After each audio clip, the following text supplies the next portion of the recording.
ก็หลายเพลงแล้วห้องมาพี่น้องเอาขอบใจพิเศษเนาะเมื่อนี้อาจารย์จุ๋ยจัดการให้เลยบ้านนี้บทเกียนคือตะพังเซเนาะ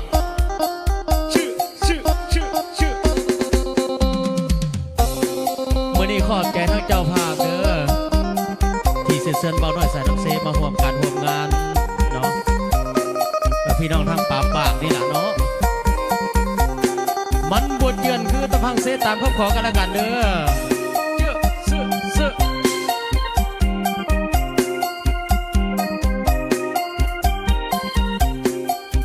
เอาขอบใจเจ้าของดอกไม้ขนาเสื้อผ้ายังมีมือสองเหตุผลที่น้องเป็นแม่ห้างถือธรรมดาชีวิตคนเฮาบ่มีหยังแน่นอนดอกนาถึงน้องสิผ่านสายมาอายบ่ถือสาดอกนาคนดีอายหักน้องแท้อยากแค่สิ่งใดหมดทางหัวใจพร้อมยกให้น้องทันทีแม่หางลูกหนึ่ง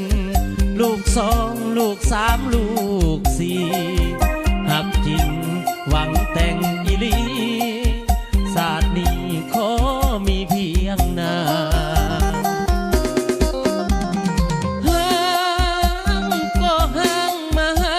เสน่ห์มันบทเจือนคือตะพังเซบ่เพดังพันแท้ดอกนาบ่เคยตีเจ้า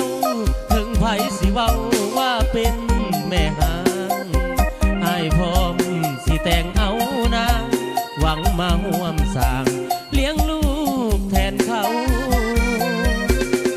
มาหักกับอายเถิดนานวลน้อง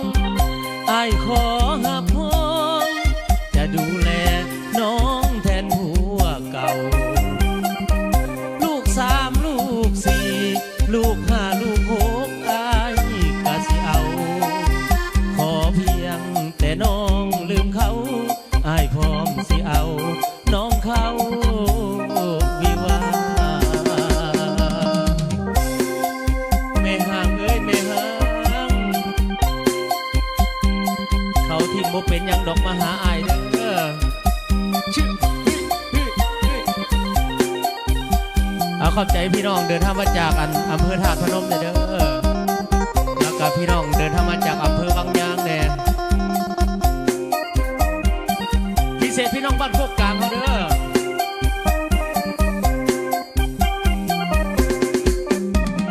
ห้า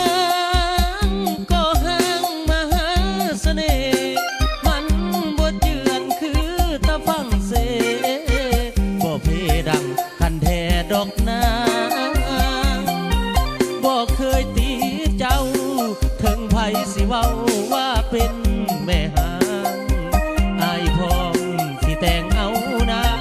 หวังมาห่วมสร้างเลี้ยงลูกแทนเขามาหักกับอายเถิดนานวลน้องอายขอหับพ้องจะดูแลน้องแทนผัวเก่าลูกสามลูกสี่ลูกห้าลูกหกอายก็สิเอาขอเพียงแต่น้องลืมเขาอายพร้อมสิเอาน้องเขาวิวา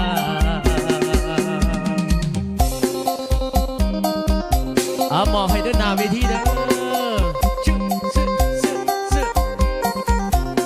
เอาขอบใจทั้งอีเมลคอยเด้อทั้งเจ้าภาพเนาะเจ้าภาพบ้านโคกกลางเอาขอบใจเป็นพิเศษโอ้ยพิเศษทั้งเบายุทธเบาติ๊กเนาะทีมงานเบาสำน้อยเนาะทีมงานสลองไซมิวสิกนี่ขอบใจเป็นพิเศษเด้อมาอุดหนุนมื้อนี้เนาะร่ำรวยเด้อ